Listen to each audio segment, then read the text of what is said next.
शक्ति का कमी है तो साधारण आदमी भी हमको, अति निम्न धरण के ऊर्जा के व्यक्ति भी हमको ठोक पीट देगा।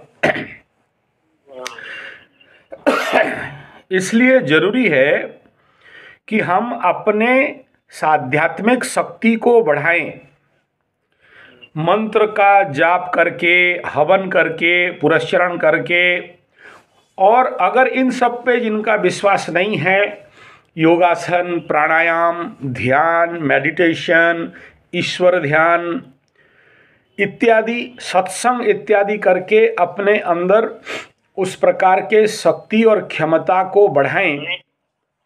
इसमें तो विश्वास है और मैं कोशिश भी करता हूँ, लेकिन जितना करना चाहिए उतना तो नहीं हो रहा है। मैं भी समझता हूँ और भी आगे और भी टाइम देना पड़ेगा, और भी कोशिश करना पड़ेगा। नहीं नहीं नहीं प्रभु, ऐसा नहीं है।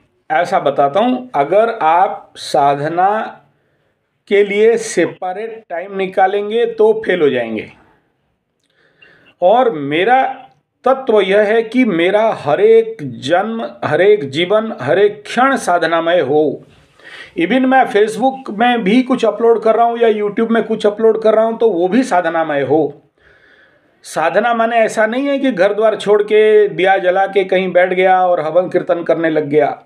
साधना मीन्स, सर बोलिए, कर्म जीवन में ही करना है, कर्म के अंदर ही। हाँ हाँ हाँ, ये जरूरी है ना।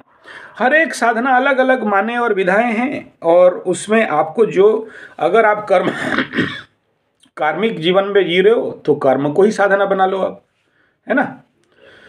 अच्छा, दूसरा बात, अभी ये बात खत्म हो गया कि साधना में शक्ति है और साधना करने से हम लाइफ के बड़े बड़े चैलेंज को फेस कर सकते हैं। और सबसे इम्पोर्टेंट कि जो साधना करता है, शक्ति है, उसके जीवन पे समस्या तो आएगा ही नहीं। और अगर समस्या आएगा भी, पकड़ लीजिए बहुत बड़ा बवंडर भी आ गया, आप तक पहुंचते पहुंचते वो फुस हो जाएगा।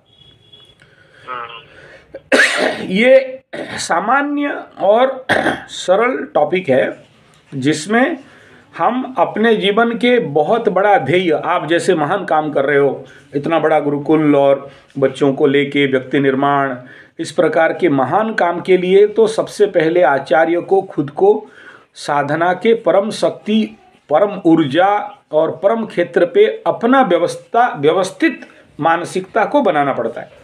ठीक है। और ख़ास इसीलिए मैं माता जी को बोला कि श्रीमान जी का कुंडली मेरे को थोड़ा देखना और फिर उनसे बात करना है करके, है ना। और आपके कुंडली में ऐसा महाशक्ति का योग है, नो डाउट, प्रचंड शक्ति और ऊर्जा है आपके अंदर, ठीक है ना।